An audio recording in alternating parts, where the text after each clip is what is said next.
नमस्ते, नमस्कार, जय हिंद दोस्तों। आप सभी का बहुत बहुत स्वागत है आपके अपने प्लेटफॉर्म शशि शरण सर ऑफिशियल में। घड़ी में बज चुके हैं रात के 9 और हम और आप उपस्थित हैं आपके इस महा सेशन में, जिसके अंदर में आज हमने वादा किया था आपसे कि बिहार स्पेशल के वैसे सभी प्रश्न जो पिछली भर्ती परीक्षाओं में पूछे गए हैं उन प्रश्नों को कराने की एक श्रृंखला शुरू करेंगे। और इसके ठीक बाद लगातार बिहार स्पेशल की एक्स्ट्रा क्लासेस आपको इस चैनल पर मिलती रहेंगी। तो उसी श्रृंखला के अंदर में आज पहली क्लास है साथियों बिहार स्पेशल की, जिस क्लास के अंदर में आज हम बहुत कुछ सीखने वाले हैं।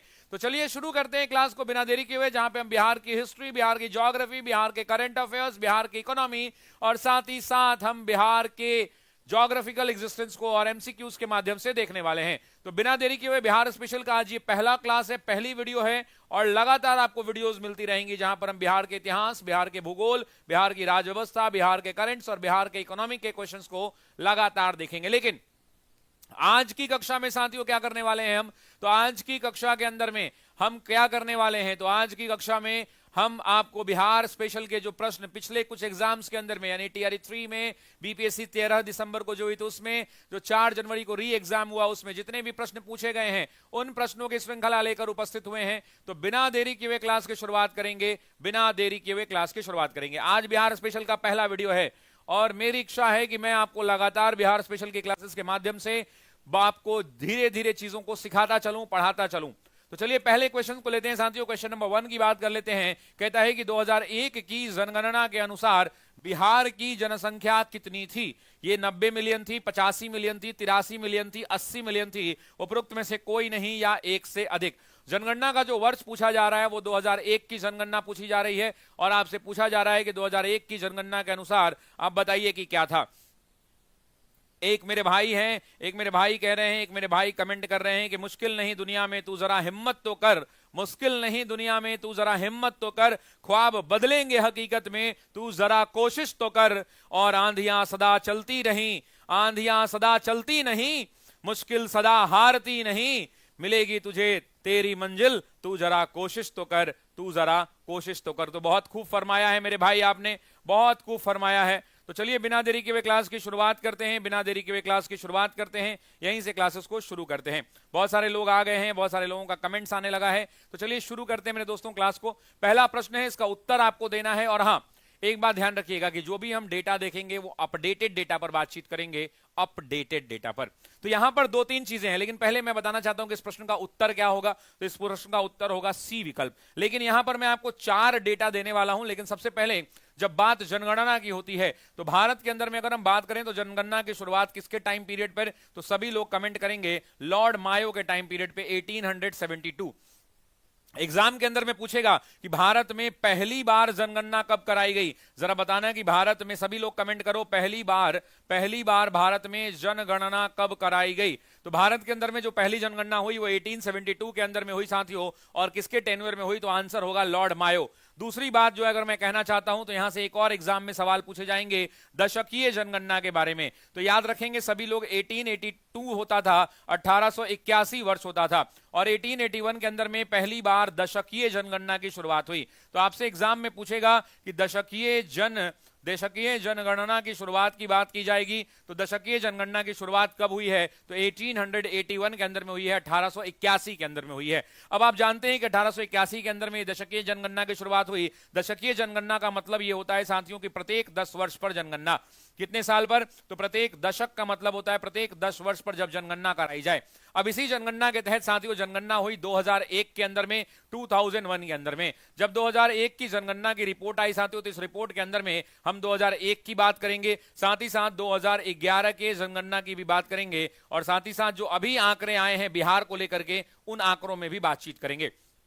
सबसे पहले 2001 की जनगणना की बात करें तो 8.3 करोड़ जो है, 8.3 करोड़ अप्रॉक्सीमेटली बिहार का क्या होता था, तो टोटल पॉपुलेशन होता था। अगर आप बात करेंगे तो कितना होता था साथियों, तो आप भी जानते हैं कि 8,29,98,509 हुआ करता था। ये कितना हुआ करता था, एग्जैक्ट डेटा जानने की जरूरत नहीं, अगर आप मुझे कहेंगे तो मैं लिख दूंगा 8 करोड़, एग्जैक्ट डेटा है 8 करोड़ 29 लाख 8 करोड़ 29 लाख मान लीजिए, ये एग्जैक्टली डेटा हुआ करता था, लेकिन इसकी आंकड़े की जरूरत नहीं है अब। लेकिन ये 8.3 करोड़ के अंदर में एग्जाम में दो डेटा यहां से पूछा जाता है, और पहला डेटा पूछा जाता है कि कितनी महिलाएं थी और कितने पुरुष थे। तो आपको ही पता है कि 4.3 क्या हुआ करते थे, पुरुष हुआ करते थे।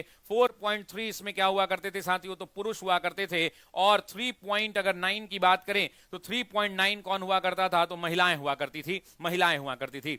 लेकिन जब इन आंकड़ों की आप बात करेंगे तो ये आंकड़े 2011 में बदल जाते हैं साथियों, और 2011 की जनगणना में ये आंकड़े बदल जाते हैं। कई बार एग्जाम के अंदर में क्या पूछता है कि 2001 से लेकर 11 की जब आप बात करते हैं तो 2001 से लेकर 11 में कितना प्रतिशत जनगणना जनसंख्या का वृद्धि हुआ। तो आप भी जानते हैं कि जो जनसंख्या थी वो कितना हो गया, तो 8.3 से बढ़कर हो गया 10.41 करोड़। कितना हो गया, 10.41 करोड़। तो अब जब वृद्धि इसको देखेंगे तो लगभग 25% की वृद्धि है। सभी लोग कमेंट बॉक्स में कमेंट करिए। अगर एग्जाम में पूछता है कि 2001 से लेकर 2011 तक में कितनी वृद्धि हुई है तो 25% सभी लोग करेंगे। बहुत सारी किताबों के अंदर में 25 से 26 दे देता है, लेकिन 26 इसलिए नहीं होगा कि जब एग्जैक्ट मेजर निकाला गया था तो ये 25.42 होगा। तो आज के बाद कभी भी आप 26 मत मारिएगा। अब बात कर लेते हैं इस 10.41 के बारे में। तो इसका भी ब्रेकअप आपको पता होना चाहिए। एक पता होना चाहिए मेल के बारे में, और दूसरा पता होना चाहिए फीमेल के बारे में। अगर आप मेल के आंकड़ों की बात करेंगे तो मेल हुआ करते थे 4.32 करोड़। 4.32 करोड़ इसमें क्या हुआ करते थे, तो मेल हुआ करते थे इस वाले में। लेकिन यहां जब मेल की बात करेंगे तो यहां 4 से बढ़कर 5.42 हो जाएगा, यानी 5 करोड़ 42 लाख कौन होते थे, तो पुरुष होते थे, और 4 करोड़ 98 लाख महिलाएं होती थी। अब आप कहेंगे शशि सर ये डेटा क्यों बता रहे हो, ये डेटा इसलिए बता रहे हैं क्योंकि ये डेटा एग्जाम के अंदर में आता है। लेकिन अभी रुकिएगा साथियों, अगर हम बात करें कि बिहार के जनसंख्या की बात जब हम करते हैं तो ओवरऑल जनसंख्या में यहां से 3 डेटा पूछा जाएगा। मान लीजिए कि भारत की जनसंख्या 100% है। भारत की जनसंख्या मान लेते हैं कि 100% है। तो आपसे पूछता है कि 2001 के अंदर में भारत की जनसंख्या, मतलब बिहार की जो जनसंख्या है वो भारत की कुल जनसंख्या का कितना प्रतिशत हुआ करता था। उसी प्रकार से पूछता है कि 2011 के अंदर में जो बिहार की जनसंख्या थी वो भारत की कुल जनसंख्या का कितना प्रतिशत था। ये दोनों आंकड़े बहुत कंफ्यूजिंग है, ध्यान रखिएगा। ये एक हुआ करता था 8.07, सभी लोग कमेंट कीजिए, 8.07% हुआ करता था। और ये 25% बढ़ने के बाद भी बिहार का जो टोटल कंट्रीब्यूशन था वो बढ़ के 8.60% ही हो पाया था। तो ये दोनों डेटा एग्जाम में पूछता है मेरे दोस्त, इस बात को ध्यान रखिएगा। अब एक और जनगणना की बात कर लेते हैं, आप जानते हैं कि भारत के अंदर में नहीं, बिहार एकमात्र ऐसा राज्य है जिस बिहार के अंदर में अभी दोबारा से जनगणना कराई गई है। आपको याद होगा कि बिहार के अंदर में जनगणना नहीं, कास्ट सेंसस की बात की जाती है। आप भी जानते हैं कास्ट सेंसस की बात की गई है। अंजलि जी, अगर हम क्लास की बात करें तो YouTube के ऊपर हमारी लगातार आपकी क्लासेस मिल रही हैं, और जो एप्लीकेशन के ऊपर है कल से नए समय पर मेरी क्लास होगी। जो नया वाला बैच है उसकी क्लास की टाइमिंग है सुबह 8 बजे। आप सुबह 8 बजे जग जाया कीजिएगा और जुड़िएगा। और जो पुराना वाला बैच है उसकी टाइमिंग होगी सुबह 11 बजे। तो कल से सुबह 8 बजे नए समय पर आपकी क्लास लगी है, उसको ज्वाइन कर लीजिएगा ऐप पर। और जो ओल्ड बैच वाले लोग हैं वो सुबह 11 बजे भी ज्वाइन कर लेंगे, इस बात को ध्यान रखिएगा, ठीक है। अब चलिए आगे बढ़ते हैं।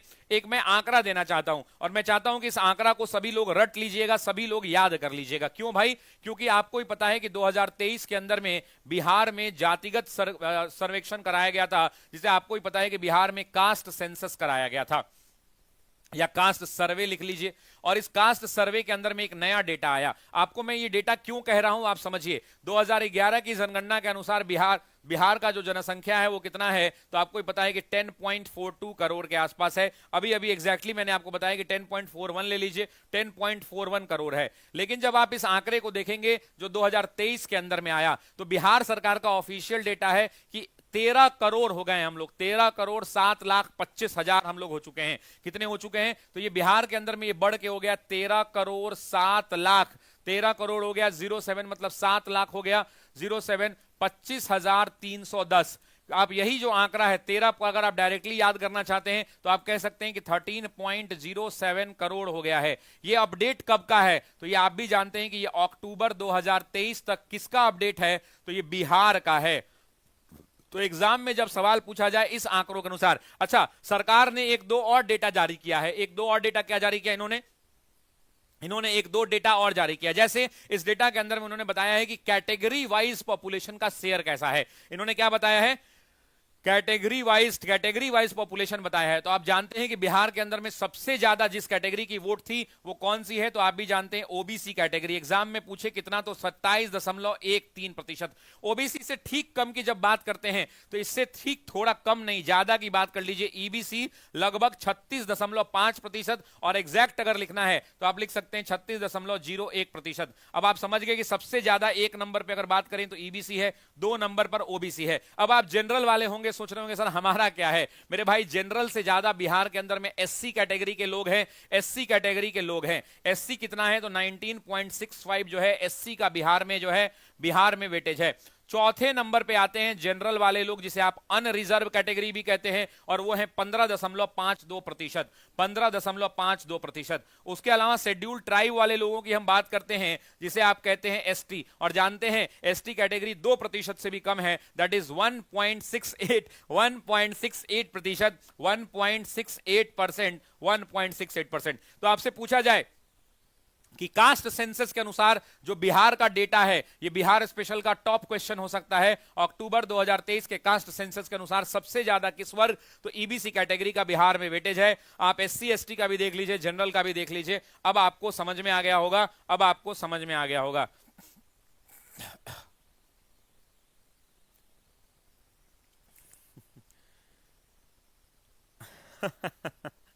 ठीक है, तो बिहार स्पेशल की अगर हम बात करें तो क्या ये डेटा सबको याद हो गया? जरा मैं चाहता हूं कि एक बार सभी लोग कमेंट बॉक्स में 13.07 कमेंट करें।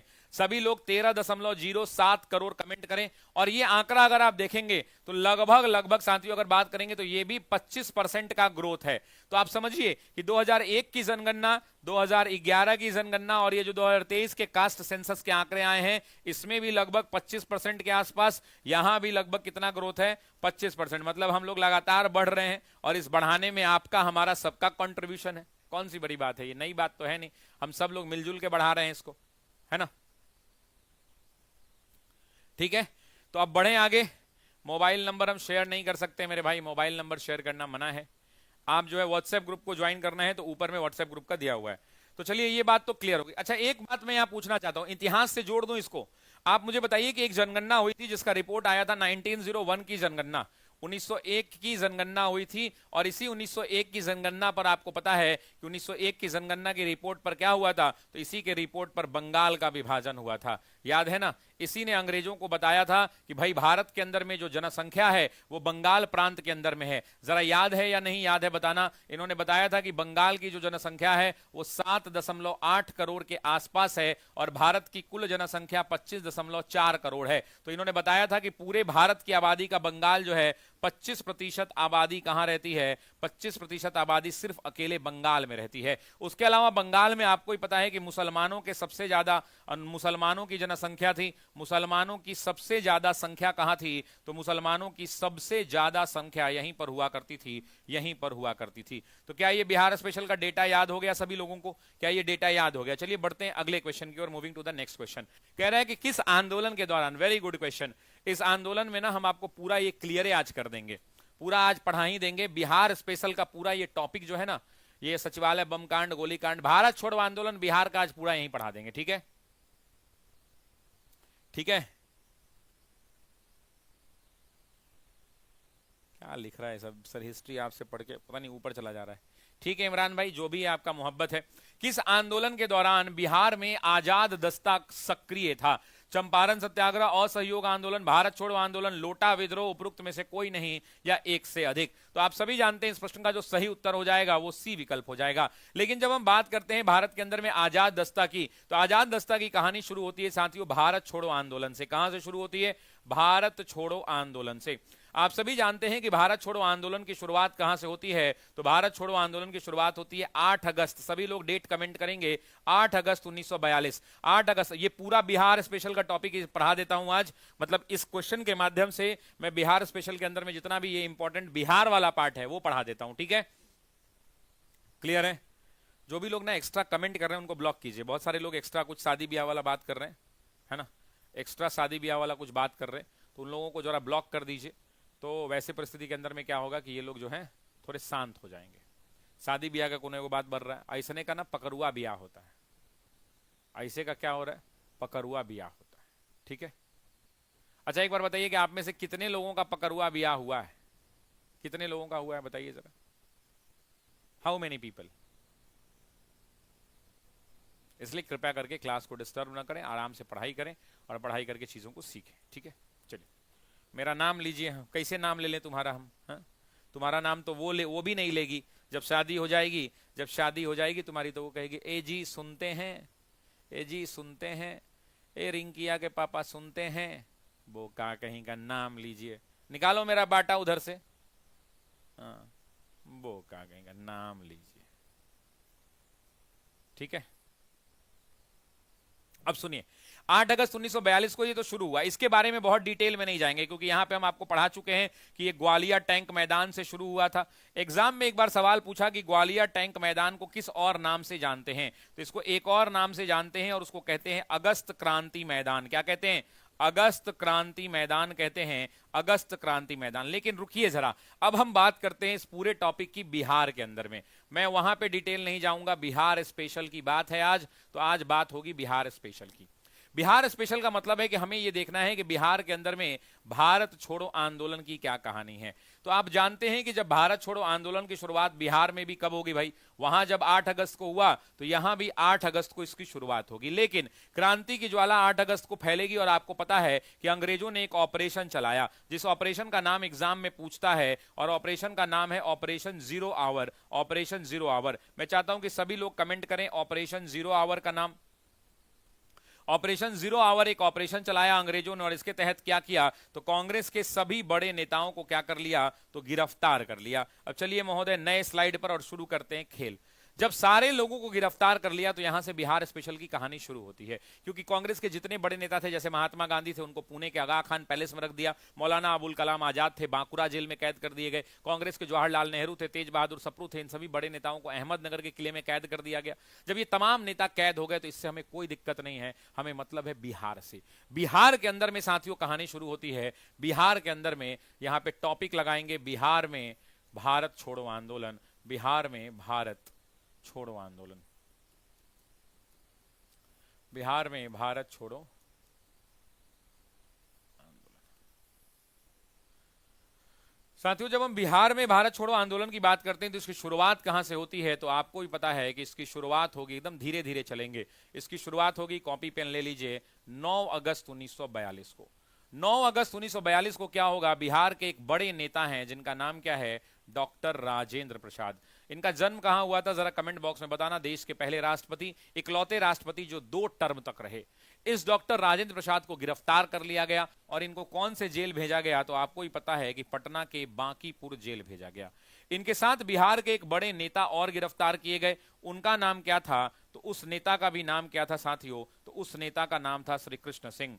श्री कृष्ण सिंह जिनको आप बाबू साहब कहते हैं, बाबू कहते हैं, उस श्री कृष्ण सिंह को भी यहीं पर गिरफ्तार करके जेल में डाल दिया गया था। ये टीआरई 2 का क्वेश्चन है। अब आगे बढ़ते हैं। जब इनको गिरफ्तार करके डाल दिया गया, पटना की सड़कों पर जबरदस्त विरोध होने लगा। राजेंद्र प्रसाद जानते हैं कि युवाओं के बड़े दिल के धड़कन हुआ करते थे। इनके गिरफ्तारी के बाद इस गिरफ्तारी का बिहार में भयंकर विरोध होने लगा और विरोध में इनका साथ दिया युवा वर्ग ने, या यूं कहें कि छात्र जो है इनके कारण सड़कों पर उतर गए। छात्र सड़कों पर उतरे साथियों तो हड़ताल हुआ, हड़ताल के अलावा सड़कों पर विरोध प्रदर्शन हुए, सड़कों पर विरोध प्रदर्शन हुए। अंग्रेजों की हालत खराब हो गई, विरोध प्रदर्शन हुए और अंग्रेजों की हालत खराब हो गई। जब ये विरोध प्रदर्शन चल ही रहा था, इसी क्रम के अंदर में साथियों, इसी विरोध प्रदर्शन के दौरान 11 अगस्त, एग्जाम का फेवरेट क्वेश्चन है, सभी लोग कमेंट करें, 11 अगस्त 1942। 11 अगस्त 1942 को भारत के अंदर में बिहार राज्य के पटना में एक बड़ा घटना हो जाता है। और आप जानते हैं कि एक जुलूस होता है, एक छात्रों का जुलूस होता है साथियों। और जुलूस क्या कर रहा होता है, तो जुलूस सचिवालय की ओर आगे बढ़ रहा होता है। जो सचिवालय का भवन है, ये जुलूस जो है सचिवालय भवन पर तिरंगा झंडा लगाने जा रहा होता है। सचिवालय भवन पर झंडा लगाने के लिए जा रहा है, मतलब अंग्रेजों का झंडा उतार कर ये चाहता क्या है, इसकी चाहत है कि सचिवालय के भवन पर जो अंग्रेजों का झंडा लगा हुआ है उस झंडे को उतार दिया जाए और वहां पर जो है भारत का झंडा फहरा दिया जाए। इसी टाइम पीरियड पर साथियों पटना के जिला कलेक्टर होते हैं WG आर्चर। एग्जाम में पूछेगा कि ये जब सचिवालय भवन पर झंडा फहरा रहे थे तो पटना के डीएम कौन थे साथियों, तो पटना के डीएम आर्चर हुआ करते थे, जिसका पूरा नाम था WG आर्चर। WG आर्चर, सभी लोग कमेंट करें WG आर्चर। मामला बस इतना होता है कि आर्चर साहब डीएम होते हैं और डीएम साहब देखते हैं कि ये भीड़ आउट ऑफ कंट्रोल हो रही है और सचिवालय भवन पर अब ये झंडा लगाने ही वाले हैं। अब ये जो है आदेश दे देते हैं कि किसी भी हालत में सचिवालय पर से अंग्रेजों का झंडा नहीं उतरना चाहिए और जो है पुलिस इन निहत्थी भीड़ पर, इस प्रदर्शन करने वाले भीड़ पर गोलियां चला देती है। और जब ये गोलियां चलाई जाती हैं तो देशभक्त जो छात्र होते हैं उनमें 7 छात्र मारे जाते हैं। एग्जाम में पूछेगा कितने छात्र मारे गए, एग्जाम में पूछेगा कितने छात्र मारे गए, तो आप क्या कहेंगे कि सचिवालय कांड के अंदर में, सचिवालय में क्या होता है, तो सचिवालय के अंदर में, सचिवालय पर जब झंडा फहराते हैं तो यहां पे गोलीबारी हो जाती है, पुलिस जो है गोली चलाती है और जब गोलीबारी होती है तो उस गोलीबारी में आर्चर के आदेश पर होती है और उसमें 7 छात्र क्या होते हैं, शहीद होते हैं। 7 छात्र क्या हो जाते हैं, शहीद हो जाते हैं। आपने देखा होगा जब आप पटना के गांधी मैदान पर आएंगे तो पटना डीएम का जो कॉर्नर वाला बापू सभागार है ना, उसके बगल में एक देखिएगा 7 लोगों का इसे टेढ़ा टेढ़ा करके ऐसे, कोई हाथ ऐसे किए हुए, कोई ऐसे किए हुए, ऐसा फोटो लगा हुआ है, एक मूर्ति लगी हुई है, वही 7 लोगों की ये मूर्ति है। ये जो 7 छात्र इसमें शहीद होंगे, इन्हीं छात्रों की मूर्ति लगाई गई है। और जो ये गोलीकांड हुआ, ये जो गोलीकांड हुआ, इसी गोलीकांड को सचिवालय गोलीकांड कहते हैं। इसको क्या कहते हैं, सचिवालय गोलीकांड। तो जानते हैं एग्जाम में टीआरई 2 में पूछा कि सचिवालय गोलीकांड किस डेट को हुआ था। आपसे एग्जाम में पूछा कि सचिवालय गोलीकांड किस डेट में हुआ था, तो आप क्या कहेंगे, 11 अगस्त 1942। सभी लोगों को यह डेट याद होना चाहिए। अब सुनिए, एग्जाम में एक और सवाल यहां से आपसे पूछेगा दोस्तों कि ये सचिवालय में जो 7 छात्र शहीद हुए, इन 7 का नाम क्या था।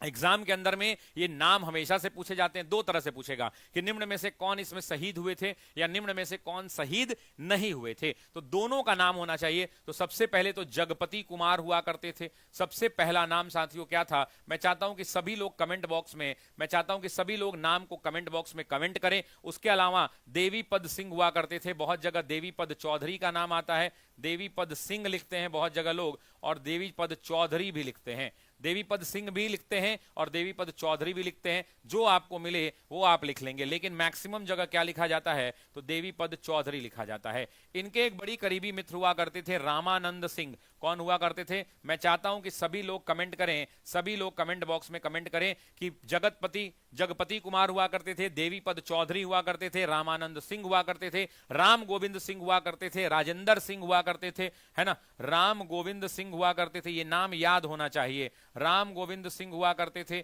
उसके अलावा अगर हम बात करें तो राजेंद्र सिंह हुआ करते थे, राजेंद्र सिंह, उसके अलावा राजेंद्र सिंह हुआ करते थे। अच्छा हाँ, राजेंद्र सिंह के अपने स्कूल के साथी और बड़े करीबी मित्र सतीश प्रसाद झा हुआ करते थे, सतीश प्रसाद झा हुआ करते थे। और उसके अलावा अगर सतीश प्रसाद झा की बात करें, सतीश प्रसाद झा हुआ करते थे। और उसके अलावा एक बड़ा नाम जो बिहार के अंदर में एक बड़ा नाम, उमाकांत सिन्हा, उमाकांत सिन्हा एक बड़ा नाम हुआ करता था। एग्जाम में यहां से कैसे सवाल पूछे जाते हैं, बिहार स्पेशल का है, नाम याद करना पड़ेगा, आपके पास कोई दूसरा रास्ता नहीं है। You have to remember the name, आपके पास दूसरा कोई रास्ता नहीं है, नहीं है तो नहीं है।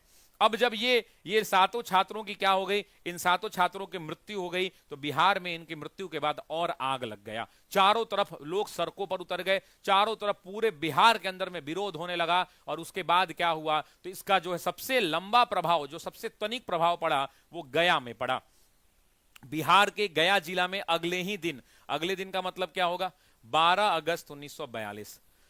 गया के अंदर में 12 अगस्त 1942 के दिन यहां पर लोग हिंसक हो गए और हिंसक होने के बाद वहां पर उन्होंने ब्रिटिश अधिकारियों को मारा पीटा। उसके अलावा मारा पीटा तो अलग किया, सबसे पहले हिंसा तो हुई, वो अलग है, हिंसा हुई, उसके बाद पुलिस के साथ झड़प हुआ। लेकिन एग्जाम में याद है टीआरई 1 के अंदर में एक सवाल पूछा था, झड़प हुआ। उसके अलावा तीसरा, रेल की पटरियां उखाड़ दी गईं।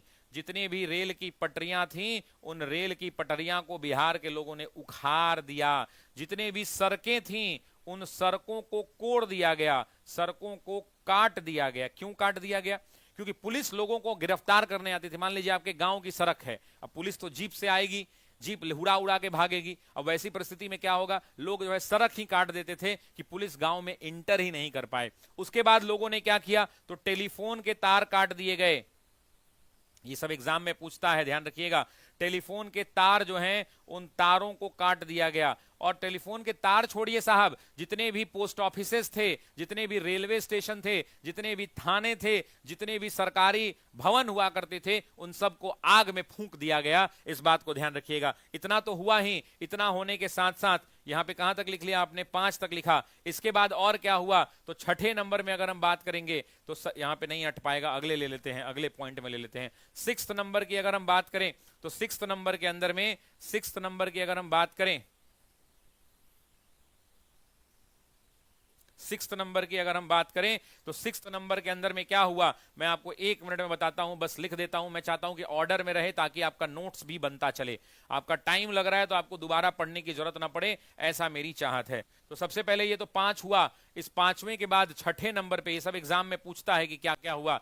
छठे नंबर पे अगर हम बात करें तो जितना भी रेलवे स्टेशन था, रेलवे स्टेशन जितना भी हुआ करता था, रेलवे स्टेशन हुआ करता था, साथ ही साथ रेलवे स्टेशन के अलावा एक ऑप्शन में लिखा हुआ था पुलिस थाना। जी बिल्कुल, बिहार के पुलिस थाना, उनको भी आग के हवाले कर दिया गया। जितनी भी सरकारी भवनें हुआ करती थीं, उन सरकारी भवनों को आग के हवाले कर दिया गया। जितने भी बिहार के अंदर में डाकघर हुआ करते थे, पोस्ट ऑफिसेस हुआ करते थे, डाकघर को आग के हवाले कर दिया, आग के हवाले कर दिया। मतलब बिहार में ये 7 जो युवा मरे, उसके बाद बिहार में एक अजीब प्रकार की क्रांति हो गई। जितने भी डाकघर, रेलवे स्टेशन, पुलिस थाना, सरकारी बिल्डिंग, सब के सब को इन्होंने क्या कर दिया?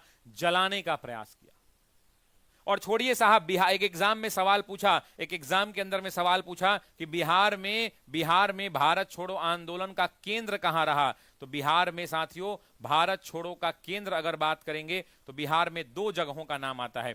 एक तो केंद्र में नाम आएगा पटना का, और दूसरा नाम आता है साथियों कहां का? तो मुंगेर का।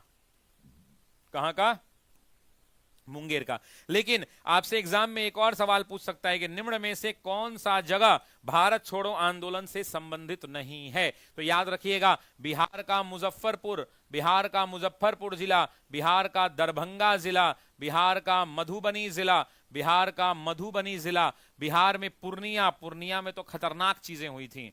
मतलब पूर्णिया में अंग्रेजों को जिंदा जला दिया था पूर्णिया के लोगों ने। उसके अलावा अगर बात करें तो बिहार का मीनापुर, बिहार का मीनापुर, उसके अलावा बात करें बक्सर, बक्सर के अंदर में भी खूब हुआ। उसके अलावा बात करें आड़ा, आड़ा के अंदर में अरवल, अरवल में तो भैया पुलिस स्टेशन पर लोगों ने, भीड़ ने चढ़कर झंडा को उतारकर कब्जा कर लिया। मतलब ये पूरा इलाका। भागलपुर के अंदर में सियाराम दल, ध्यान रखेंगे, भागलपुर एग्जाम में पूछता है सियाराम दल कहां पे बना था। सभी लोग कमेंट करिए सियाराम दल, एग्जाम का पूछा हुआ सवाल है टीआरई 1 का। सियाराम दल कहां पर? तो भागलपुर में। इसके अध्यक्ष कौन थे सियाराम दल के? तो सियाराम सिंह हुआ करते थे। कौन हुआ करता था? सियाराम सिंह हुआ करते थे। लेकिन रुकिए, एग्जाम के अंदर में आपको समझना होगा कि रेलवे स्टेशनों को जला दिया लोगों ने बिहार में चारों तरफ आग लग गया। और छोड़िए साहब, क्या भारत के अंदर में युवा वर्ग, एक ऐसा आंदोलन जहां पर किसानों और महिलाओं ने बढ़ चढ़ कर हिस्सा लिया। उसके बाद छपरा जिला का कौन कौन है, जरा कमेंट करो तो। छपरा जिला के अंदर में एक व्यक्ति थे जिनका नाम था जगलाल चौधरी। इनके नाम पर एक कॉलेज भी है, कितने लोगों को पता है? छपरा जिला में एक व्यक्ति थे जगलाल चौधरी, इन्होंने छपरा के टाउन थाना को फूंक दिया। टाउन थाना को इन्होंने फूंक दिया, मतलब आग के हवाले कर दिया। इन्होंने टाउन थाना को फूंक दिया था, इस बात को ध्यान रखिएगा। छपरा के अंदर में, टीआरई के अंदर में नहीं, बीपीएससी में पूछा कि छपरा में एक महिला हुआ करती थी। छपरा की हम बात कर रहे हैं दोस्तों, किसकी बात कर रहे हैं? छपरा जिला घर बात, हर बात के डौर बा। मौना नीम वाले लोग हैं, सलेमपुर वाले लोग हैं, छपरा में भगवान बाजार थाना वाले लोग हैं, साहेबगंज वाले लोग हैं, कटहरी बाग वाले लोग हैं। कहां के हैं छपरा जिला वाले? जरा बताइए एक बार छपरा जिला में कहां घर बा? कहां घर बा छपरा जिला में? बताइए लोग। अब सुनिए, यहां पर 3 सवाल बनते हैं। छपरा में पहले पूछेगा कि कौन हुआ करता था, तो जगलाल चौधरी, इन्होंने क्या कर दिया? टाउन थाना को फूंक दिया। दूसरा, एक महिला का नाम आएगा, सभी लोग कमेंट करिए, शांति देवी। शांति देवी कमेंट बॉक्स में पूरा भर दीजिए, क्योंकि ये शांति देवी ही वो महिला थी जिनके नेतृत्व में वहां पर जुलूस निकाला गया। पुलिस ने लाठीचार्ज करने की कोशिश की तो महिलाओं ने एक नारा दिया था। एग्जाम में पूछता है, जैसे ही महिला लोग नेतृत्व कर रही थी, पुलिस आया पीटने के लिए, तो इन्होंने नारा दिया कि पुलिस हमारा भाई है। जैसे ही इन्होंने नारा दिया था, एग्जाम में पूछेगा कि किसने नारा दिया था, तो याद रखिएगा शांति देवी ने कहा था कि पुलिस हमारा भाई है, पुलिस हमारा भाई है। जैसे ही ये नारा दिया तब भाई बताइए कि बहन को पीटेगा?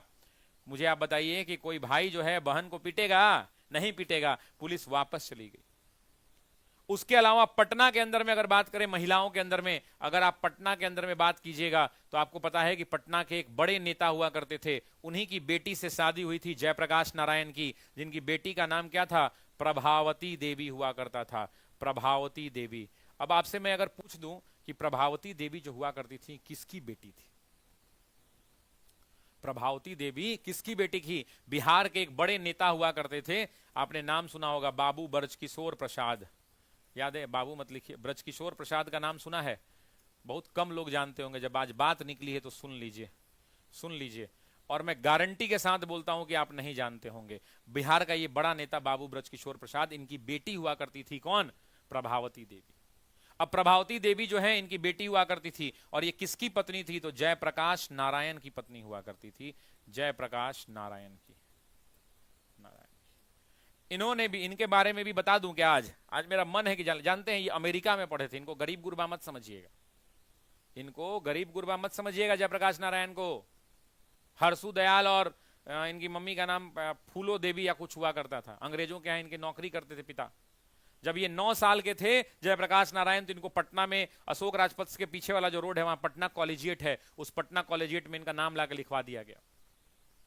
उसके बाद ये पटना में रहे। पटना में रहने के बाद कई जगह पटना में पढ़ा। फिर असहयोग आंदोलन जब चला तो उस टाइम में बिहार विद्यापीठ खुला था, उस बिहार विद्यापीठ में ये पढ़े। और इनकी जो पत्नी थी प्रभावती देवी, जयप्रकाश नारायण, पूरा डिटेल में बताना पड़ेगा, ऐसे लैट टूट जाएगा। जयप्रकाश नारायण अमेरिका चले जाएंगे पढ़ने के लिए और अपनी पत्नी को पहुंचा देंगे साबरमती आश्रम महात्मा गांधी के पास अहमदाबाद में।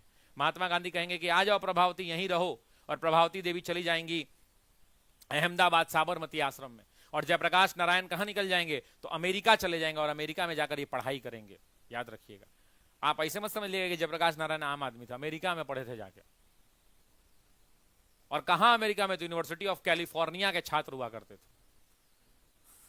तो आप ऐसा गरीब गुरबा मत समझिएगा इनको, ठीक है?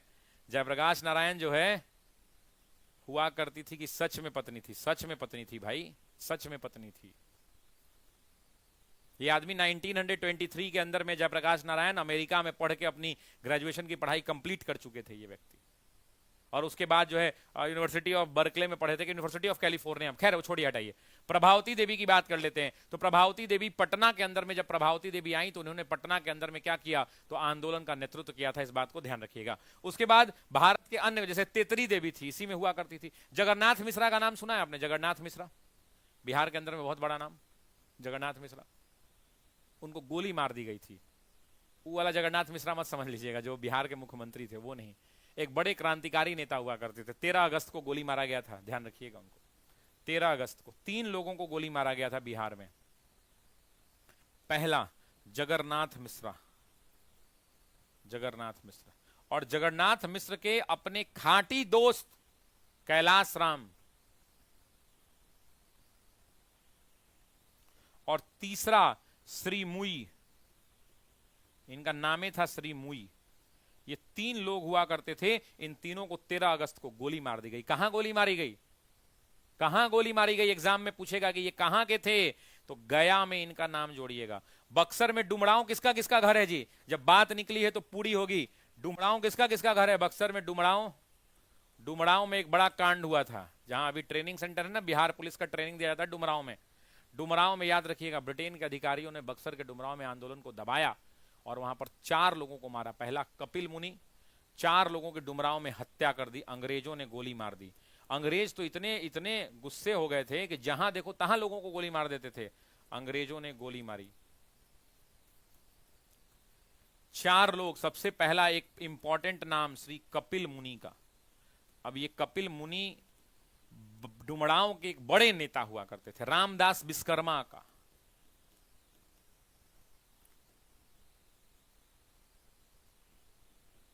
और रामदास विश्वकर्मा के अलावा 2 अन्य नाम जो आपको होना चाहिए, एक बालेश्वर दुबे और दूसरा गोपाल कहार। बालेश्वर दुबे और गोपाल कहार, बालेश्वर दुबे और गोपाल कहार हुआ करते थे। गोपाल कहार और बालेश्वर दुबे। और ये जो 4 लोग थे, इन चारों लोगों को डुमरांव में अंग्रेजों ने गोली मार दिया। भारत छोड़ो आंदोलन के विरोध में ये प्रदर्शन कर रहे थे। सिवान किसका किसका घर है? सिवान में महाराजगंज। महाराजगंज बहुत इंपॉर्टेंट, रट के घोंट के पी जाइएगा।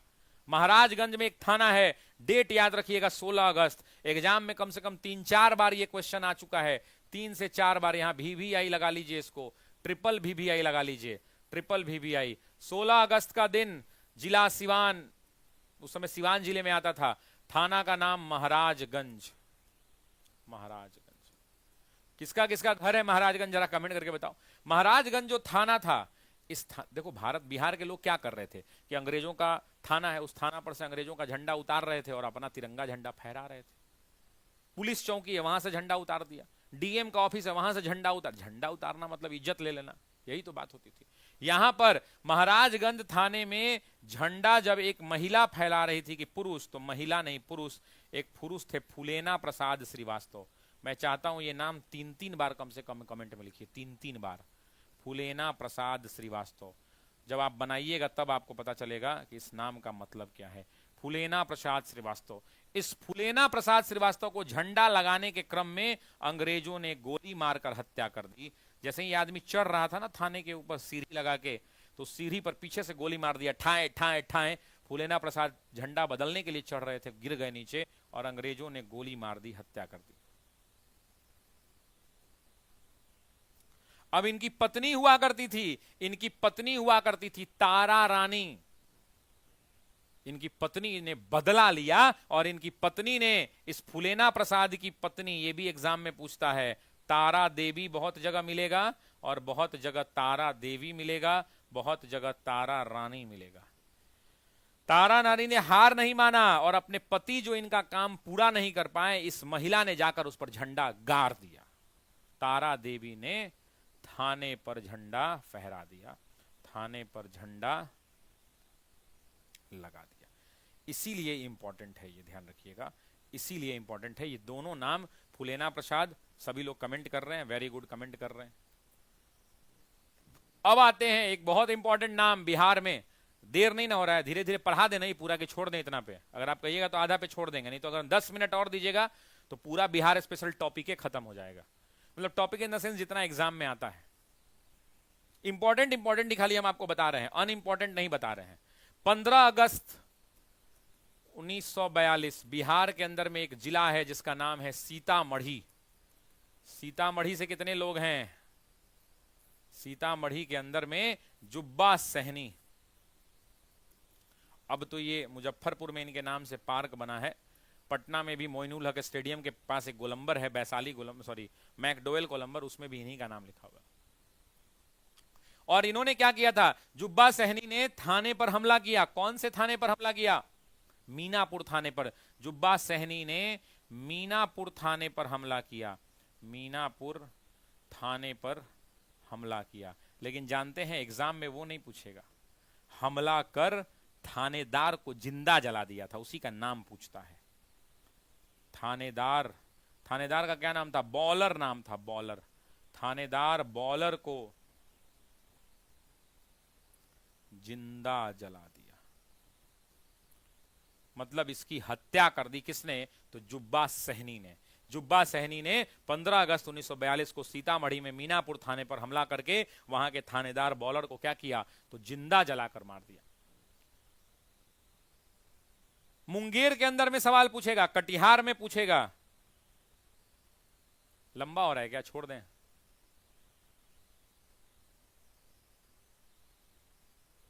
जुब्बा सहनी एक भाई कह रहे हैं कि मेरे घर के बगल में ही है, ठीक है।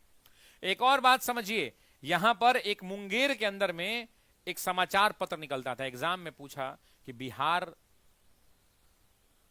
भारत छोड़ो आंदोलन के दौरान बिहार में मुंगेर से कौन सा समाचार पत्र प्रकाशित किया गया?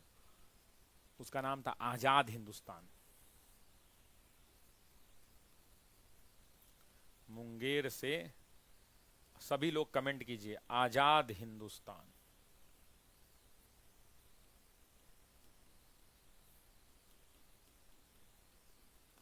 नामक समाचार पत्र प्रकाशित। अब एक और सवाल बनेगा, यहां से एक और क्वेश्चन बनेगा मेरे दोस्त, और वो सवाल पूछेगा कि सरकार ने इसके विरोध में क्या किया। तो सरकार ने क्या कर रहा था, इस सरकार को गाली दे रहा है कि सरकार की नीतियां गलत हैं। तो यहां पे एग्जाम में आप कंफ्यूज करिएगा, तो इसके विरोध में, इसके विरोध नहीं, इसके जवाब में, बहुत इंपॉर्टेंट बात बता रहा हूं, शायद कहीं आपको नहीं मिले, जवाब में सरकार ने एक समाचार पत्र निकाला और उसका नाम रखा मुंगेर न्यूज। सरकार ने मुंगेर न्यूज निकाला। मतलब क्या कि ये लोग निकालते थे कि भाई अंग्रेज हमारा दमन कर रहे हैं, तो सरकार कहती थी नहीं नहीं हम ठीक काम कर रहे हैं, ये निकाला। अब एक घटना हुई थी कटिहार में, कटिहार वाला चूंकि एग्जाम में पूछता है इसलिए बता देता हूं। कटिहार में क्या हुआ कि कटिहार के अंदर में रजिस्ट्री ऑफिस होती है ना, जमीन की, जमीन जहां पे रजिस्ट्री कराई जाती है, रजिस्ट्री ऑफिस, उस रजिस्ट्री ऑफिस पे लोगों ने हमला कर दिया। उस रजिस्ट्री ऑफिस पर लोगों ने क्या कर दिया, तो हमला कर दिया और उसको जला दिया। जब रजिस्ट्री ऑफिस को लोगों ने जलाया तो अंग्रेज भड़क गए और इसके विरोध में अंग्रेज क्या करेंगे भाई, तो विरोध में गोलीबारी होगी।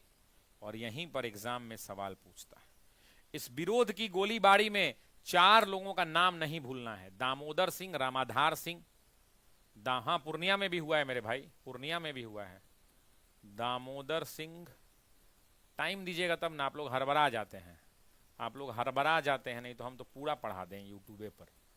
दामोदर सिंह, लेकिन सवाल यह है ना कि यूट्यूब पर ही पूरा बढ़ा देंगे तो हमारे बच्चे भूखे मर जाएंगे। यूट्यूब से महीना में 10,000 20,000 रुपया आता है, उससे तो हमारा बिजली बिल नहीं जाएगा। कलानंद मंडल,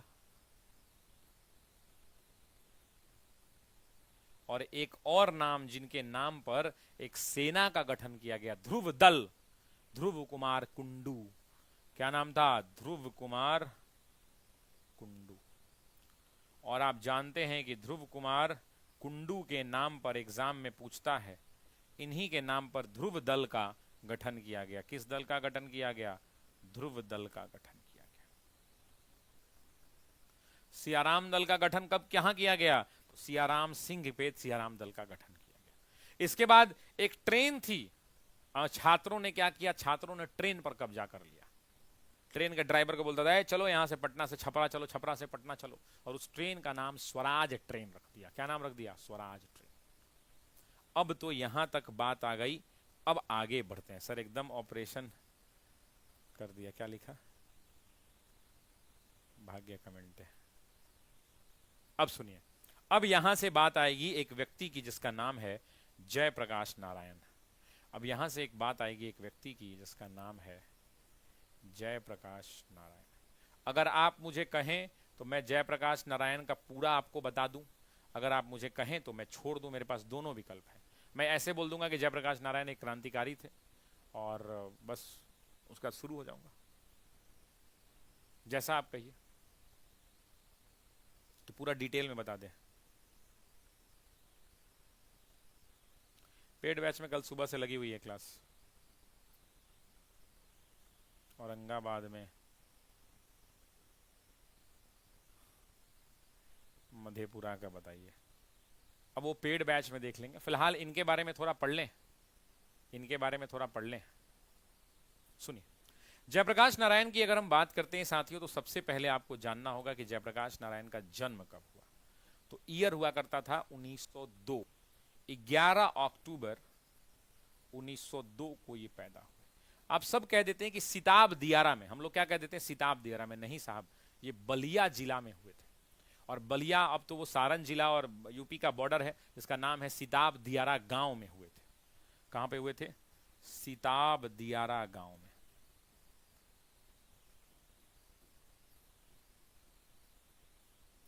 बड़े अमीर घर में पैदा हुए थे। इनके पिताजी जो है अंग्रेजों के यहां नौकरी करते थे। एक बार एग्जाम में सवाल पूछा कि सिताब दियारा जो गांव है, ये ज्योग्राफी का एक सवाल है, पूछा कि सिताब दियारा गांव किस नदी के तट पर है, तो घाघरा नदी के तट पर है। किसकी है, घाघरा नदी के तट पे। खैर, सिताब दियारा गांव में इनका जन्म हुआ। बचपन में इन्होंने पढ़ाई लिखाई की, बस्ती में स्कूल पढ़ जाते थे। धीरे धीरे इनके पिता चूंकि अंग्रेजों के यहां नौकरी करते थे, बड़े अधिकारी हुआ करते इनके पिता, तो जब ये लगभग 9 साल के थे तो उस टाइम पीरियड में इनकी पढ़ाई लिखाई की शुरुआत हुई और इनकी पढ़ाई हुई पटना कॉलेजिएट में। पटना कॉलेजिएट में, पटना कॉलेजिएट में इनकी शुरुआती शिक्षा दीक्षा हुई। और जब पटना कॉलेज में धीरे धीरे ये पढ़े तो धीरे धीरे पढ़ते पढ़ते पढ़ते पढ़ते इनके साथ के लोग बहुत सारे थे। जैसे बिहार के पहले मुख्यमंत्री श्री कृष्ण सिंह इनके साथ पढ़े, बिहार के पहले डिप्टी सीएम अनुग्रह नारायण सिन्हा इनके साथ पढ़े, बहुत सारे लोग साथ साथ पढ़े। इनकी पढ़ाई लिखाई हुई, पढ़ाई लिखाई कंप्लीट हुई। 1918 में इनका विवाह हो गया। कब विवाह हुआ? 1918 में विवाह हुआ। 1918 में किससे हुआ? तो विवाह प्रभावती देवी से हुआ। प्रभावती देवी से हुआ। प्रभावती देवी किसकी बेटी थी? तो बिहार के बड़े नेता ब्रजकिशोर प्रसाद की बेटी थी। ब्रजकिशोर प्रसाद। जब जयप्रकाश नारायण की शादी वादी हो गई, लेकिन इनका पढ़ाई तो ये जारी रखे, शादी के बाद पढ़ाई कंटिन्यू रखे, तो इनको पत्नी को साथ नहीं रख के प्रभावती देवी को महात्मा गांधी ने आमंत्रण किया और महात्मा गांधी ने इनको साबरमती आश्रम बुला लिया। महात्मा गांधी ने साबरमती आश्रम बुला लिया। और इनकी पत्नी कहां चली गई? गांधी के शरण में चली गई। बुला लिया क्योंकि महात्मा गांधी ने इनको बुला लिया। और इनके पतिदेव कहां चले गए? तो पतिदेव चले गए अमेरिका। और इनके जो पतिदेव थे यानी जयप्रकाश नारायण थे, आगे की पढ़ाई करने के लिए, जयप्रकाश नारायण को कमजोर आदमी मत समझिएगा, अभी मैंने बताया, जयप्रकाश नारायण आगे की शिक्षा के लिए, आगे की पढ़ाई के लिए कहां चले गए? तो आगे की पढ़ाई के लिए यूनिवर्सिटी ऑफ कैलिफोर्निया चले गए। यूनिवर्सिटी ऑफ, अमेरिका चले गए, एक लाइन में समझिए, यूनिवर्सिटी ऑफ कैलिफोर्निया। अगर एक लाइन में पूछे तो कहां चले गए? अमेरिका गए। और अमेरिका जाकर अपनी पढ़ाई की। आगे की पढ़ाई इन्होंने कहां पर पूरी की? तो अमेरिका जाकर पढ़े। कैलिफोर्निया गए, अमेरिका पढ़े, वहां पे इनको पैसा कम मिला घर से, तो बहुत सारा काम भी किया, वो अलग बात है।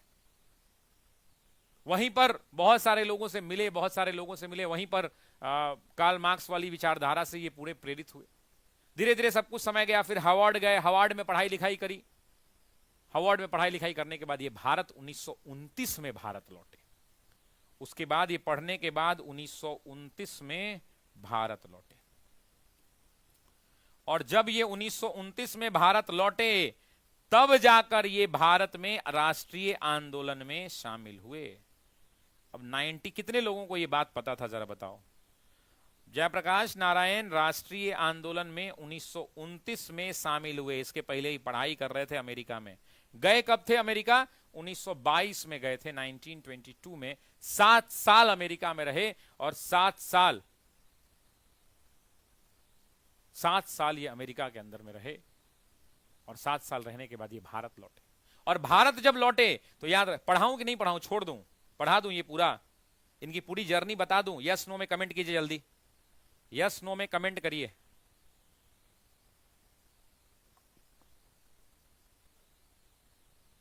डिटेल में बता दूं ना?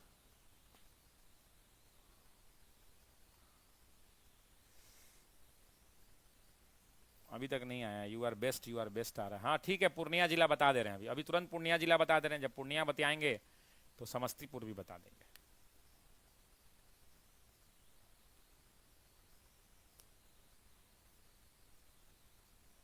ठीक, अब सुनिए 1929 में जब ये भारत लौटे तो आप मुझे बताइए कि 1929 में क्या चल रहा था? याद है? 1929 में अधिवेशन चल रहा था। अधिवेशन कहां चल रहा था? लाहौर में चल रहा था, याद है? इसी 1929 में जवाहरलाल नेहरू ने इन्हें कांग्रेस में शामिल कराया। जवाहरलाल नेहरू ने इंडियन नेशनल कांग्रेस में शामिल करवाया। तो जयप्रकाश नारायण आपसे पूछेगा कि जयप्रकाश नारायण पहली बार कांग्रेस में कब शामिल हुए? तो 1929 में शामिल हुए। और उसके बाद पटना में अपना स्थान बनाया। उसके बाद पटना में इनके एक मित्र थे, गंगा शरण सिंह। क्या नाम था इनका? नाम कई बार आता है, जब इम्तियाज अहमद आप पढ़ेंगे तो इनका नाम आएगा, गंगा शरण सिंह। और उसी गंगा शरण सिंह के साथ पटना के पटना में एक जगह है वीना सिनेमा, कदम कुआं, उनका घर भी है कदम कुआं में। उसी कदम कुआं में अपना जो है राष्ट्रीय आंदोलन की विचारधारा से धीरे धीरे धीरे धीरे वो घर में रहने लगे। उसके बाद आपको पता है, उसके बाद ये आए सविनय। 1929 के बाद क्या होगा? 1930 सविनय अवज्ञा आंदोलन। और इसी सविनय अवज्ञा आंदोलन के दौरान, सविनय अवज्ञा आंदोलन के जार ये जेल भेजे गए। और आप जानते हैं ये कहां पे जेल गए? नासिक, महाराष्ट्र में। किस जेल में कैद किया गया इनको? तो इनको नासिक जेल, महाराष्ट्र में ये भेजे गए। सविनय अवज्ञा के दौरान नासिक जेल में कैद किए गए। नासिक जेल के अंदर में जितने बड़े नेता थे, चाहे मीनू मसानी हो, चाहे राम मनोहर लोहिया हो, चाहे अच्युत पटवर्धन हो, चाहे अशोक मेहता हो, इन सब के साथ वहीं पर इनकी मुलाकात हुई। और जब यहीं से एग्जाम का अब आ रहा है सवाल, शायद आपको आईएएस में लोग नहीं पढ़ाएंगे, जब नासिक जेल में गए तो नासिक जेल में मीनू मसानी से इनकी मुलाकात हुई। नासिक जेल के अंदर में बड़े क्रांतिकारी नेताओं नहीं, बड़े समाजवादी विचारधारा के नेता राम मनोहर लोहिया से इनकी मुलाकात हुई। राम मनोहर लोहिया से इनकी मुलाकात हुई। और उसी जेल के अंदर में, उसी जेल के अंदर में अच्युत पटवर्धन से मुलाकात हुई, पटवर्धन से मुलाकात हुई। और उसी जेल में इनको तीन बड़े नाम, यूसुफ देसाई, अशोक मेहता और बसावन सिंह, अशोक मेहता,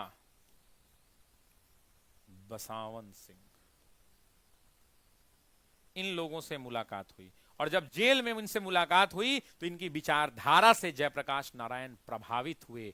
और उसके बाद ये सब की विचारधारा कैसी? वामपंथी विचारधारा। और तब जाकर साथियों, एक बड़ा खुलासा कर रहा हूं, तब जाकर जब ये जेल से बाहर निकले, तो जेल से निकलने के बाद, जेल से निकलने के बाद एक पार्टी बनाई जिसका नाम था कांग्रेस सोशलिस्ट पार्टी।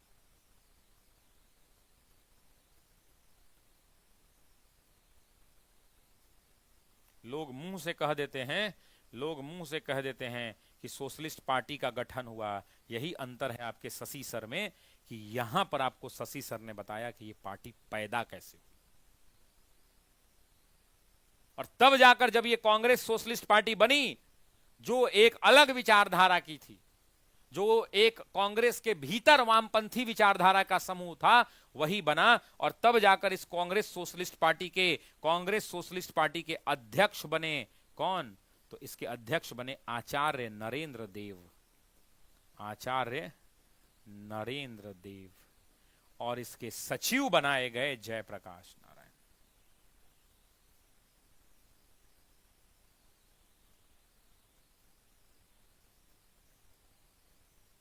और कांग्रेस सोशलिस्ट पार्टी बनी 22-23 अक्टूबर 1934 को। जबकि बिहार सोशलिस्ट पार्टी की जब बात करेगी तो वो 1931 में बिहार में बन गई थी। लेकिन जब कांग्रेस सोशलिस्ट पार्टी की बात होगी तब ये कब बनी? तो ये बनी 1934 में।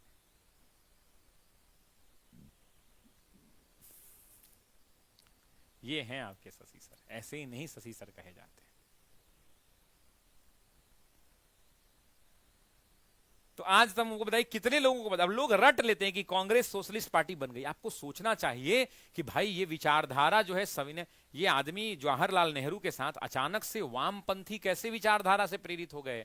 वामपंथी विचारधारा से इसलिए प्रेरित हो गए क्योंकि ये जेल में रहे। और जेल के दौरान इनकी मुलाकात वामपंथी विचारधारा के, समाजवादी विचारधारा के लोगों से हुई। और तब जाकर ये बाहर जब निकले तो समाजवादी विचारधारा और वामपंथी के मेलजोल से इन्होंने कांग्रेस सोशलिस्ट पार्टी का गठन किया, जो गठन हुआ 1934 में।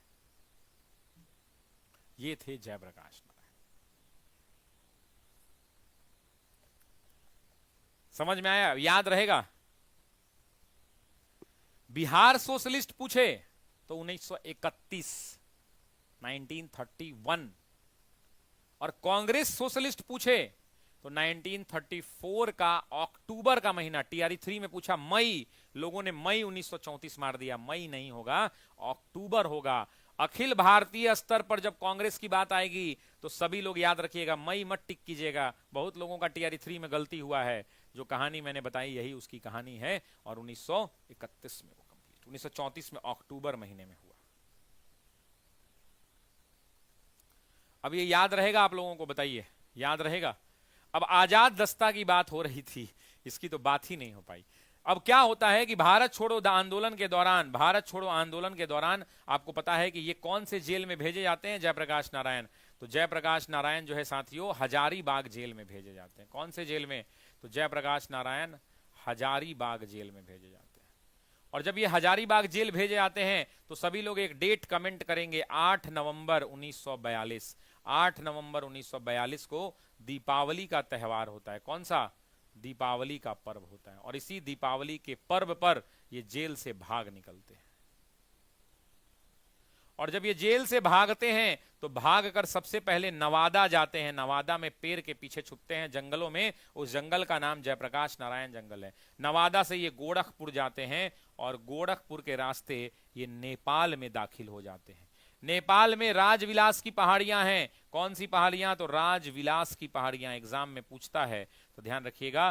राजविलास की पहाड़ियों के पीछे छुपकर एक 15 सदस्यीय दस्ता का गठन कहते हैं। कितना सदस्यीय? तो 15 सदस्यीय दस्ता का गठन करते हैं। और इसी 15 सदस्यीय दस्ता का नाम क्या है? तो आजाद दस्ता नाम है इसका। क्या नाम है? आजाद दस्ता इसका नाम है। आजाद दस्ता। इसी 15 सदस्यीय दस्ता का क्या नाम है? तो आजाद दस्ता नाम है। ये लोग जो हैं, ये लोग अंग्रेजों के विरोध में भारत में आंदोलन चलाना चाहते हैं। ये लोग जो है छापामार पद्धति में भरोसा रखते हैं। ये लोग गुरिल्ला युद्ध की तकनीक को जानते हैं। सब एग्जाम में आता है। गुरिल्ला पद्धति को अपनाने वाले लोग हैं। गुरिल्ला पद्धति का मतलब छुप के वार करना। छापामार प्रवृत्ति के लोगों को गुरिल्ला पद्धति कहा जाता है। और तब जाकर ये जो है वहां पर पूरी कहानी निकल के आती है।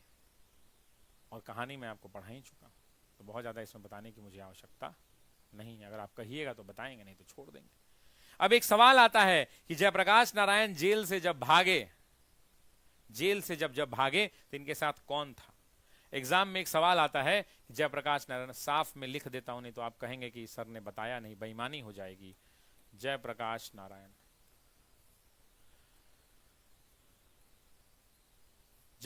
नारायण कहां पे थे? तो हजारीबाग जेल में थे। हजारीबाग। यहां पे 4 नाम याद करना है आपको। हजारीबाग जेल से कब भागे एग्जाम में पूछेगा तो डेट बताइए, 8 नवंबर 1942 को। और जानते हैं जब ये भागे तो उस दिन दीपावली का पर्व था। कौन सा पर्व था? दीपावली का पर्व था। को भागने में एग्जाम में पूछा कि भागने में साथ देने वाले लोग, मतलब इनके साथ और कौन लोग भागे? तो 4 नाम। सूर्य नारायण सिंह पहला नाम, ये सभी लोगों को याद होना चाहिए। सूर्य नारायण सिंह। दूसरा और महत्वपूर्ण नाम योगेंद्र शुक्ला।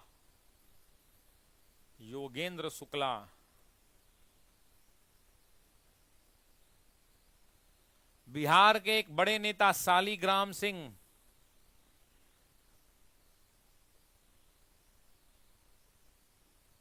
चौथा बड़ा नाम, नाम है दिमाग से भूल गए, कई बार क्लास में बताए हैं, राम वृक्ष बेनीपुरी। यस, नहीं, राम वृक्ष बेनीपुरी तो मदद किया था इन्होंने। फुलेना या कुछ नाम था, एग्जैक्ट नाम ध्यान में नहीं आ रहा है। गुलाली सिंह।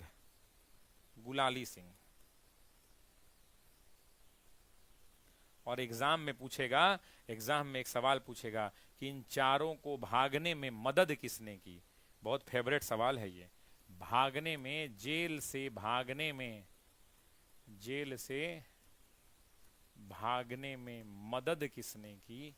तो याद रखिएगा, राम वृक्ष बेनीपुरी। अपना नाम भुला जाइए लेकिन राम वृक्ष बेनीपुरी का नाम जो है, बेनीपुरी का नाम मत भूलिएगा। राम वृक्ष बेनीपुरी का नाम मत भूलिएगा। ये राम वृक्ष बेनीपुरी थे जिन्होंने इनको जेल से भगाया था, नाखून से दीवार को कचोट दिया था। इस बात को जानते हैं। नेपाल को आप कहते हैं ना कि नेपाल हमारा अच्छा पड़ोसी है। ये लोग भाग के कहां गए थे? याद है ना कि नेपाल के जंगलों में छुपे थे। और जानते हैं नेपाल के जंगलों में छुपे थे। नेपाल ने इनके पीठ में खंजर भोंक दिया और नेपाल सरकार ने पकड़ के अंग्रेजों को सौंप दिया कि लीजिए भैया, ये लोग यहाँ पे ट्रेनिंग कर रहा है। इतना नेपाल, क्या बोला जाए, कुछ शब्द नहीं, बस बाकी आप समझ ही रहे हैं मैं बोलना क्या चाहता हूं। मैं बोलना क्या चाहता हूं आप समझ ही रहे हैं। नेपाल ने इनको पकड़ के हैंड ओवर, नहीं तो जयप्रकाश नारायण कभी पकड़ में नहीं आते, कभी नहीं पकड़ में आते जयप्रकाश नारायण। नेपाल की सरकार ने पकड़वा दिया इनको, पकड़वा के अंग्रेजों को सौंप दिया कि लीजिए। वो का कहीं का। समझ में आया कि नहीं? ये बात समझ में आई कि नहीं? जरा बताओ कमेंट करके, समझ में आया कि नहीं बात? अगला इस क्वेश्चन का आंसर कीजिए। मैं 2 मिनट में पानी पीता हूं। इस क्वेश्चन का आंसर करिए आप, मैं पानी पीता हूं।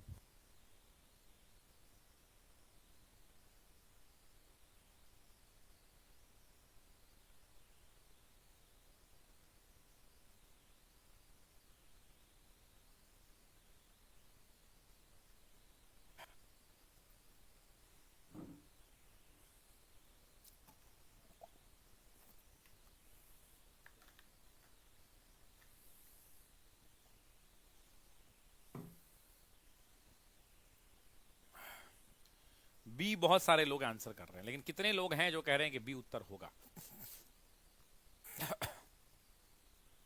नेपाल क्या लिखा है वो? नेपाल सब दिन खचरा रहा है।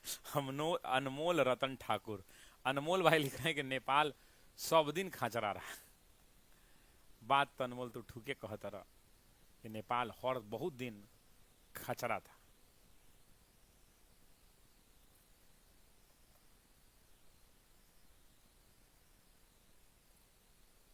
सर हमको याद नहीं, अफरोज अंसारी कह रहे हैं कि सर हमसे याद ही नहीं होता है, कुछ बताए याद करने का। बाबू याद करने का एक तरीका है, वो दवाई लिख दे रहे हैं, एक वो दवाई लिख दे रहे हैं याद करने का। पहला 2 चम्मच सुबह 2 चम्मच शाम, सुबह शाम 2-2 चम्मच जो है सेरेलैक 2 लीजिए, सेरेलैक 2 पहला हो गया। दूसरा जो है इमली गुट्टी 555 लीजिए, इमली गुट्टी 555 ये भी लीजिए थोड़ा थोड़ा। सुबह शाम 2-2 चम्मच लीजिए, 2-2 चम्मच सुबह शाम लीजिए, 1:1 मॉर्निंग और इवनिंग में। सेरेलैक 2 ले लीजिए, और सेरेलैक 2 के अलावा जो है इमली गुट्टी 555 लीजिए सुबह शाम 2 गो। और एक काम करिएगा, अगर जब सभी सब दवा ववा लीजिएगा तो हगीज ले लीजिएगा, है ना, हगीज भी ले लीजिएगा, घर में रहेगा तो काम देगा बच्चा उच्चा से। और क्या लीजिएगा आप? और बताइए, और कोई दवा आप लोग कमेंट बॉक्स में बताइए। और कोई दवा जो है दोपहर में नहीं लेना है, सुबह शाम लीजिए, दोपहर की जरूरत नहीं है। अब बोल रहा है कि याद करने का कोई तरीका बताए। अरे मूर्ख, पढ़ो भाई, पढ़ने से चीजें याद होती हैं। याद कर पढ़ेंगे है या नहीं, याद करने का तरीका बताइए। ये कोई बात हुआ भाई? है पढ़ेंगे है नहीं, याद करने का तरीका बताइए।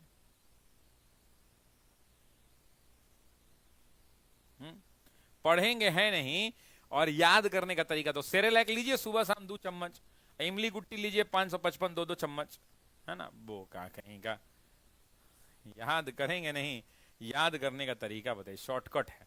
ये बीपीएससी का पूछा हुआ सवाल है इसी साल 13 दिसंबर को कि बिहार का कौन सा जिला रेशम नगर। अब बताइए, रेशम के बारे में जब पूछा जाए और भागलपुर का नाम नहीं आए तो कौन बात का रेशम और कौन बात का भागलपुर रे भाई? भागलपुर बिहार के अंदर में। अच्छा, सबसे ज्यादा भागलपुर तो 2 नंबर पे कौन? 2 नंबर पे कौन? भागलपुर मान लीजिए 1 नंबर पे बिहार में भागलपुर, 2 नंबर में गया जिला। मेरी जो जानकारी है, हो सकता है मैं अपडेटेड नहीं हूं, लेकिन मेरी जो जानकारी है उसके अनुसार गया जिला 2 नंबर पे। हथकरघा प्रथा के अंदर में 2 नंबर पर है। अब जब हम भागलपुर जिले की बात करते हैं, रेशम नगर की बात करते हैं, आप भी जानते हैं कि ये इंडिया में, भारत में राष्ट्रीय और अंतर्राष्ट्रीय दोनों तरह का एक्सपोर्ट होता है यहां पर, राष्ट्रीय लेवल पे भी और अंतरराष्ट्रीय लेवल पे भी। जो अच्छा सिल्क होता है वो देश से बाहर चला जाता है, जो बुरा होता है वो ये हो जाता है। अच्छा, अभी बजट के अंदर में इस पर कुछ दिया गया है क्या? बजट जो निर्मला सीतारमन ने 2025 का बजट पेश किया है, उस 2025 के बजट में कुछ इसके लिए प्रावधान है क्या? जरा बताइए, कुछ इसके लिए प्रावधान है? कमेंट बॉक्स में बता दीजिए। बिहार के किस जिले में सबसे बड़ा स्वर्ण भंडार है? जमुई में, मुंगेर में, रोहतास में, उपरोक्त में से एक से अधिक, इनमें से कोई नहीं। लोग तो इस जिला के अंदर में लोग अपना घर में बोरिंग कर रहा है कि कहीं हमरो घर में सोना निकल जाए, लोग बोरिंग कर रहे हैं। तो सबसे ज्यादा बिहार के किस जिले में स्वर्ण भंडार है? तो आप भी जानते हैं कि जो 1 नंबर पे इस प्रश्न का उत्तर होगा क्या होगा? जमुई जिला में। लेकिन जमुई के अलावा अगर आप बात करेंगे तो जमुई के अलावा गया डिस्ट्रिक्ट में, और गया के अलावा बिहार में अगर आप बात करेंगे तो नालंदा डिस्ट्रिक्ट में। इन तीनों जगह सोने के हैं खदान, भंडार है जमुई के अंदर। और आप जानते भी हैं करंट अफेयर में जमुई में अभी अभी मिला है, आपको ये भी पता है कि जमुई में अभी क्या मिला है, तो जमुई में ये सारी चीजें मिली हैं। अच्छा एक बात बताइए, मैं एक दो चीजें आपसे पूछना चाहता हूं।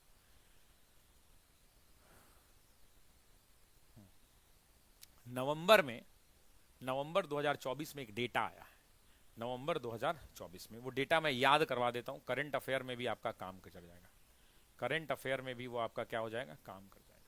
नवंबर 2024 में एक डेटा आया है और वो डेटा बताया कि भारत का कुल कितना मेट्रिक टन सोना है। तो लगभग 854.73 मेट्रिक टन सोना भारत में है। भारत में कितना टन सोना है, सभी लोग कमेंट करिए तो जरा डेटा याद होना चाहिए। 854.73, जिसमें से अगर हम बात करें तो इस डेटा में से दो चीजें हैं। एक है कि 510.46 मेट्रिक टन जो है, ये बहुत इंपॉर्टेंट डेटा है, ये अपडेटेड डेटा दे रहा हूं, ये सोना भारत में है, मतलब भारत के अंदर में ये सोना उपलब्ध है। जबकि 344 होगा ना, हाँ लगभग 344 के आसपास, और जो बचा हुआ है 344, सरकारी आंकड़ा तो 324 ही कहता है, लेकिन जो भी है ये टन कहां है, तो ये विदेशों में सोना है हमारा।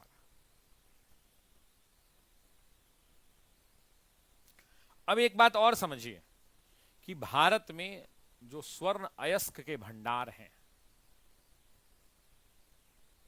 भारत में जो स्वर्ण अयस्क के भंडार हैं उसमें सबसे ज्यादा बिहार में अयस्क पाया जा रहा है सोना का, वो है 44%। ये एक टेबल बना देता हूं मैं, है ना, एक टेबल बना देता हूं, वो टेबल से आपको याद रहेगा। सबसे ज्यादा जो स्वर्ण अयस्क हैं वो कहां पे हैं, तो बिहार रैंक्स नंबर 1, 44%। 2 नंबर पे कौन आता है, कोई बता सकता है? 2 नंबर पे कौन आता है? 2 नंबर पे राजस्थान आता है, और राजस्थान के अंदर में सोना के जो अयस्क पाए जाते हैं, स्वर्ण अयस्क का भंडार जो है 25%।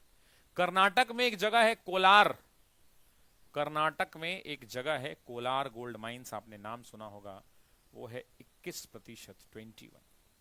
कर्नाटक के बाद कोई बड़ा नहीं है, उसके बाद सब छोटा छोटा है, जैसे पश्चिम बंगाल, आंध्र प्रदेश, पश्चिम बंगाल, आंध्र प्रदेश, पश्चिम बंगाल 3%, आंध्र प्रदेश 3%, उसके बाद आ जाइए झारखंड 2%। स्वर्ण अयस्क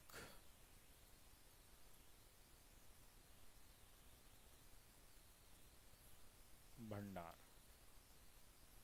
प्रतिशत, ये डेटा सबको पता होना चाहिए। तो अगर आपसे पूछ दे कि भारत में कुल स्वर्ण अयस्क के भंडार के बारे में अगर पूछ दे तो सबसे ज्यादा कहां है, तो बिहार में है।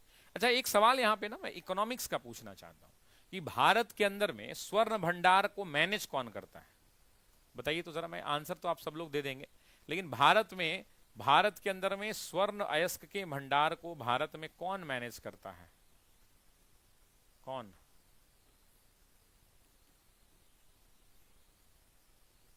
Reserve bank of India. अच्छा रिजर्व बैंक ऑफ इंडिया का मुख्यालय कहां है, तो मुख्यालय है बॉम्बे में। कब? 1934 के अंदर में बना। एक्ट कौन सा, तो act 1935, government of India act 1934, और 1 अप्रैल 1935 को ये बना। किसकी अनुशंसा पे? तो आप भी जानते हैं, Hilton young commission. Hilton young commission की अनुशंसा पर इसका गठन किया गया था, ये भी आप जानते हैं। अब भारत में रिजर्व बैंक ऑफ इंडिया तो देखभाल करता है, लेकिन भारत के अंदर में हमको एक सवाल बताइए कि सबसे ज्यादा किस मंदिर के पास सोना है? किस मंदिर के पास सोना है? भारत में मंदिरों में तो बहुत सोना है, मतलब जितना इनके पास स्टॉक है इससे बहुत ज्यादा, लगभग 4000 टन सोना। आपने एक नाम सुना होगा, पद्मनाभ मंदिर का नाम सुना है, तिरुपति बालाजी मंदिर का नाम सुना है, पद्मनाभ स्वामी मंदिर, तिरुपति बालाजी, जगन्नाथ मंदिर, माता वैष्णो देवी का मंदिर, शिरडी के साईं बाबा का मंदिर। इन लोगों के पास लगभग 4000 टन सोना है, इस बात को ध्यान रखिएगा। खैर, एक इंपॉर्टेंट बात है जो मैं आपसे पूछता हूं कि कर्नाटक में एक सोने का भंडार है, उसका नाम क्या है? कोलार माइंस। कर्नाटक में जो है उसका नाम क्या है? सर रश्मि क्या लिख रहा है? रोहित सिंह, रश्मिका, आप उस लड़की को जानती हूँ क्या जो फालतू बोल रही थी? देखो, रोहित सिंह नाम का आईडी है, उसको ब्लॉक करो। तो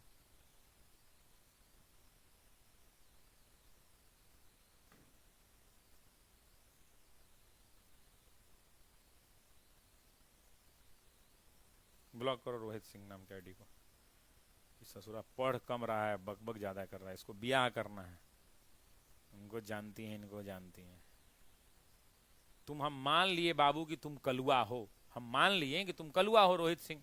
रोहित सिंह को हम कई बार क्लास में समझाए, वो हमारे क्लास में रोहित सिंह है। रोहित सिंह, इसको लाल से कैसे बनाएंगे? तो ललुआ हो जाएगा, ये कलुआ बनाते हैं इसको। ये हमारे क्लास के रोहित सिंह। कई बार बोलते हैं कि तुमको हम कितना बार समझाते हैं कि तुम चिंता मत करो, तुम कलुआ हो, no problem, no problem in being कलुआ। तुम बबुआ पढ़ो, मेहनत करो, दिन रात कलम घिसो और सरकारी नौकरी की तैयारी करो। क्यों? क्योंकि मैं बार बार कहता हूं कि काजू बादाम डालो तो हलवा भी अच्छा लगता है, और सरकारी नौकरी होगी ना तो कलुआ भी अच्छा लगेगा लोगों को। इसीलिए बबुआ तुम पढ़ो, तुम बिल्कुल चिंता मत छोड़ो, तुम बिल्कुल चिंता मत छोड़ो, ठीक है ना? तुम बिल्कुल चिंता मत करो। तुम्हारा किसी भी हालत में रोहित सिंह संग, कैसे शुभ विवाह होता है कि रोहित संग, ये तो रोहित तुम बिल्कुल चिंता मत करो, तुम्हारा विवाह हम लोग एक अति सुंदर कन्या से करवाएंगे, चिंता, टुनटुनिया देवी से। तो रोहित संग टुनटुनिया देवी होगा। जैसे ही तुम्हारी सरकारी नौकरी होगी तो रोहित संग टुनटुनिया देवी होगा, और हम लोग सब जितने लोग हैं बाराती चलेंगे कि नहीं? यस जरा लिखिए तो, सब लोग जरा पुपही उपही बजा दीजिए तो जरा बाराती बन जाइए तो आप लोग सब कोई। खचरा कहीं का, हमारा क्लास में बोलेगा ना तो हम इज्जत ले लेते हैं, इज्जत। बोका, जानती हो इनको? जानती बताइए ना, कमेंट बॉक्स में कहते हैं जानती हैं इनको। हाँ।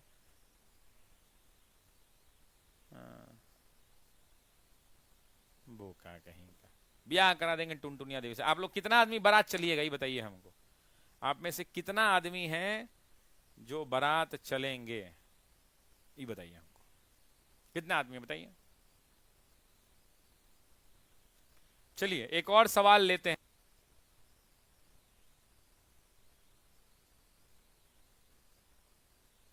और दूसरी बात है कि ये जो लोग कह रहे हैं कि बैच कंप्लीट नहीं, वो बैच तो कंप्लीट हो चुका है जिस बैच के बारे में तुम बोल रहे हो। तुम बबुआ ठीक से आंख में सरसों तेल डालो, और आंख में सरसों तेल डाल के जो है बढ़िया से देखो, ठीक है? तब तुमको पता चलेगा कि खत्म हुआ कि नहीं हुआ। और अगस्त वाला बैच है, उसमें भी सविनय अवज्ञा के आगे पहुंच गए, चिंता करने की जरूरत नहीं है, ठीक है? अब चलिए, ठीक है? तो चलो टुनटुनिया देवी के बाराती आप लोग चलिएगा, आप लोग चिंता मत कीजिए। मेरा एक सवाल है यहाँ पे जो बहुत लोग गलती करते हैं, एक सवाल मैं पूछना चाहता हूं और मैं देखता हूं, ये चैलेंजर क्वेश्चन है आप सभी लोगों के लिए। क्वेश्चन ये है, बहुत छोटा सा क्वेश्चन है कि प्राइवेट सोना का खदान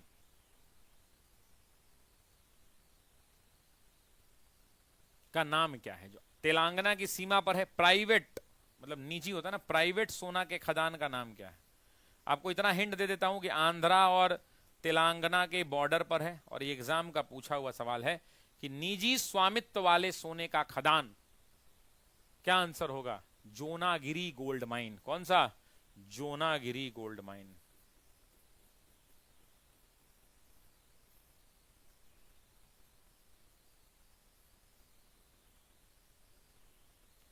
ये नाम सबको याद होना चाहिए, निजी स्वामित्व वाला या private gold mine in India. तो आप ऐसा बिल्कुल मत समझना कि इसमें से जितना सोना निकलेगा वो एक आदमी उसका मालिक होगा, नहीं, सरकार के पास उसका हिसाब किताब जाएगा, आप बिल्कुल चिंता मत करना, ठीक है। इकोनॉमिक्स है ही नहीं, पीआरटी में पढ़ना ही नहीं है इकोनॉमिक्स, पीआरटी वालों को इकोनॉमिक्स पढ़ना ही नहीं है। ध्यान दीजिए, बिहार में एशिया की सबसे बड़ी और मीठे पानी की गोखुर झील, अब ये कौन नहीं बता देगा? कांवर झील आंसर होगा, ये कोई बहुत बड़ा बातें नहीं है। बेगूसराय जिला कौन कौन है जी? बेगूसराय जिला, बेगूसराय जिला वाले लोग कमेंट करें कंवर झील। बहुत लोग कांवर कह देंगे, ये गलत है, कंवर झील है। कहां है? तो बिहार के बेगूसराय जिले में पड़ता है ये। और सुनिए, ये इसलिए भी महत्वपूर्ण है क्योंकि ये एशिया का, अगर हम बात करें इस झील के बारे में, तो एशिया का सबसे बड़ा मीठे पानी का झील है, एशिया का सबसे बड़ा। एग्जाम में पूछे कि एशिया का सबसे बड़ा मीठे पानी का झील, जरा बताना है कि एशिया के सबसे बड़ा मीठे पानी का झील कौन है? तो कंवर झील है, इस बात को ध्यान रखना। अब गर्दनी बाग में कल बोल चुके हैं विकास भाई, और दोबारा भी बोले हैं, न्यूज बाइट भी दे दिए हैं, और आप अगर हैं तो अपना मोबाइल नंबर शेयर कर दीजिए, हम आ जाते हैं, आप भी रहिएगा वहां पे, है ना, हम आ जाते हैं, चिंता मत कीजिए। अब सुनिए, आपको पता है कि बिहार का एकमात्र रामसर साइट हुआ करता था कौन? ये आप ये भी जानते हैं, 2020 में बनाया गया था, है कि नहीं? अब एक बात समझिए कि ये जो आर्द्र भूमि स्थल में तो इसका नाम आता ही है, लेकिन हमको पता है कि सबसे ज्यादा अगर झीलों की बात करेंगे तो किस राज्य में सबसे ज्यादा झील है? किस राज्य में? देवी लगाने से पहले वो विवाहित हो गई। किस राज्य में है, जरा बताइए, किस राज्य में है बताइए सबसे ज्यादा? मुझे तो जहां तक पता है कि भाई उत्तर होगा उसका, मैं तो बता दूंगा, लेकिन आप बताइए क्या होगा, तब तक पानी पीता हूं मैं।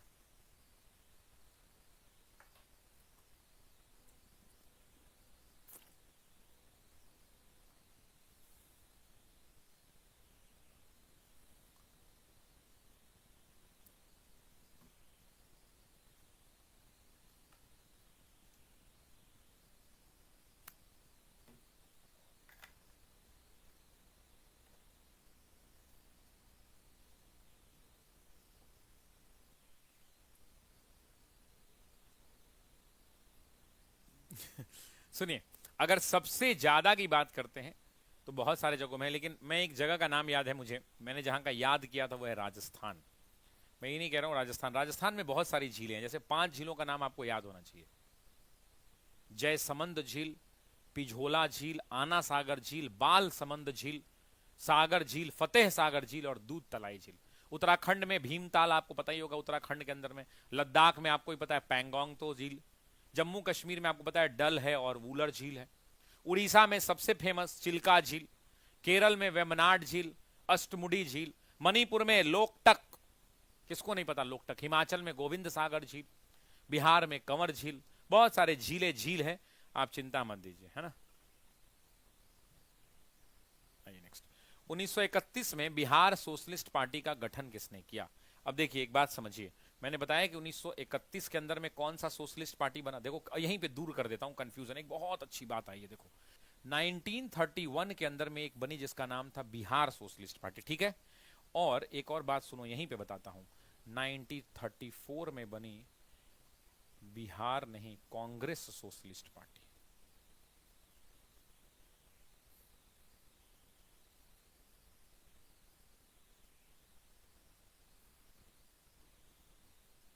क्या ये बात क्लियर हो गई कि यहां बनी कौन सी? कांग्रेस सोशलिस्ट पार्टी, और वहां बनी कौन सी, वो वाली पार्टी। जब कांग्रेस सोशलिस्ट पार्टी बनी तो उसके कौन बने थे, आचार्य नरेंद्र देव। कौन बने, कांग्रेस सोशलिस्ट पार्टी के अध्यक्ष कौन बने, आचार्य नरेंद्र देव। और इसके अध्यक्ष के अलावा सचिव कौन बने, जयप्रकाश नारायण।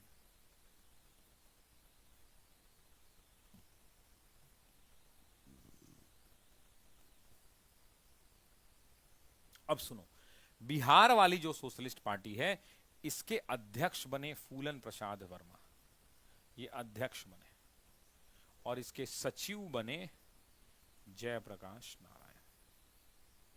क्लियर हो गया ना, दोनों का कंपैरिजन मोड में मैंने बता दिया, दोनों डाउट आपका क्लियर। ठीक है, अब यहां पर ये कौन कौन लोग थे जिन्होंने इसके क्रिएशन में मदद की, तो सबसे पहले राम वृक्ष बेनीपुरी,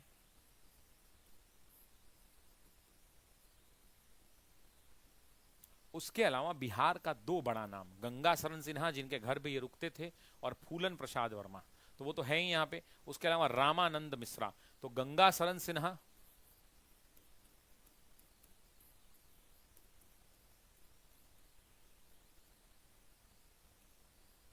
और तीसरा और आखिरी रामानंद मिश्रा।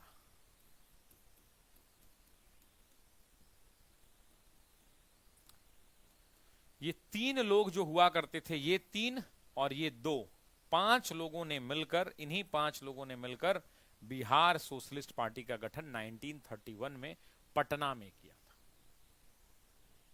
ठीक है, कहां किया था, पटना में। इस बात का ध्यान रखिएगा।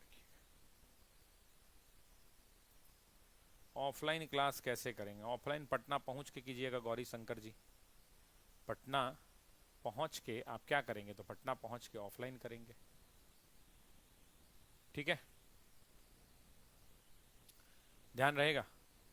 गंगा शरण सिन्हा, सभी लोग कमेंट कर लीजिए एक बार गंगा शरण सिन्हा, तो आपको याद आ जाएगा कि हाँ भाई गंगा शरण सिन्हा नाम का भी कोई व्यक्ति हुआ करता था। ठीक है, +2 में इकोनॉमिक्स का सीट नहीं आएगा क्या, अभी कैसे पता आपको, हमको पता ही नहीं है और आपको कह रहे हैं कि नहीं आएगा क्या। अच्छा एक बात पूछूं, आचार्य नरेंद्र देव किस विचारधारा के आदमी थे।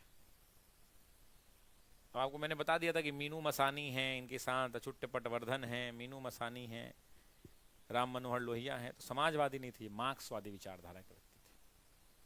उत्तर प्रदेश में पैदा हुए थे और मार्क्सवादी विचारधारा, बहुत इंपॉर्टेंट आदमी थे ये। अभी टाइम नहीं है तो इनके बारे में बताता। 1890 में इनका जन्म हुआ था यूपी के अंदर में। जेपी के साथ मिलकर इन्होंने मार्क्सवादी विचारधारा को आगे बढ़ाया था, इस बात को ध्यान रखिएगा। ठीक है, बढ़े आगे। राजकुमार शुक्ल को तो आप जानते ही हैं, चंपारण सत्याग्रह से। स्वामी सहजानंद सरस्वती को आप जानते हैं, स्वामी सहजानंद सरस्वती किसानों के बड़े नेता, बिहार किसान सभा है ना, किसान के नेता हुआ करते थे। बिहार मूल रूप से उत्तर प्रदेश इनकी जन्मस्थली, कर्मस्थली बिहार का बिहटा, बिहटा में इनका आश्रम भी बना। स्वामी सहजानंद सरस्वती अखिल भारतीय किसान सभा का 1936 के अंदर में, बिहार किसान सभा मुंगेर के अंदर में यही अध्यक्ष थे। श्री कृष्ण सिंह आप जानते ही हैं, अनुग्रह नारायण सिंह के बारे में आप जानते ही हैं, इनके बारे में बताने की जरूरत है ही नहीं। ठीक है, बढ़े आगे नेक्स्ट क्वेश्चन के ऊपर। Should we move forward. Next कह रहा है बिहार में SPUR, ये बीपीएससी का 13 दिसंबर का क्वेश्चन है। स्पर आपका बोलता है कि किससे संबंधित है, तो सबसे पहले तो स्पर है क्या ये आपको पता होना चाहिए। स्पर का मतलब क्या होता है, S से होता है स्टेट, P से होता है आपको पता होना चाहिए, U से क्या, तो शहरी सुधार सहायता कार्यक्रम। इसका नाम क्या है, शहरी सुधार सहायता कार्यक्रम, स्पर। और स्पर इनमें से कोई नहीं, किसी भी मंत्रालय का नहीं है, इस बात को ध्यान रखिएगा, इनमें से कोई नहीं इस प्रश्न का सही उत्तर। ठीक है, बढ़े आगे। Should we move forward. Delhi में नहीं है सर, ऑफलाइन। हाँ विशाल राय जी है, घर का पता दे दीजिएगा, फ्लाइट के टिकट का पैसा दे दीजिएगा, रोज टीचर यहाँ से जाएगा और रोज जाकर पढ़ा देगा, कोई दिक्कत तो है नहीं। हम लोग घर घर पता दे दीजिएगा, हम लोग पहुँच जाएंगे, क्या है कि नहीं। चलिए तो आज की क्लास को यहीं पे छोड़े जाते हैं, और अगले क्लास में मुलाकात करेंगे आपसे। तब तक के लिए आप सभी लोग अपना ख्याल रखिए, हंसते रहिए।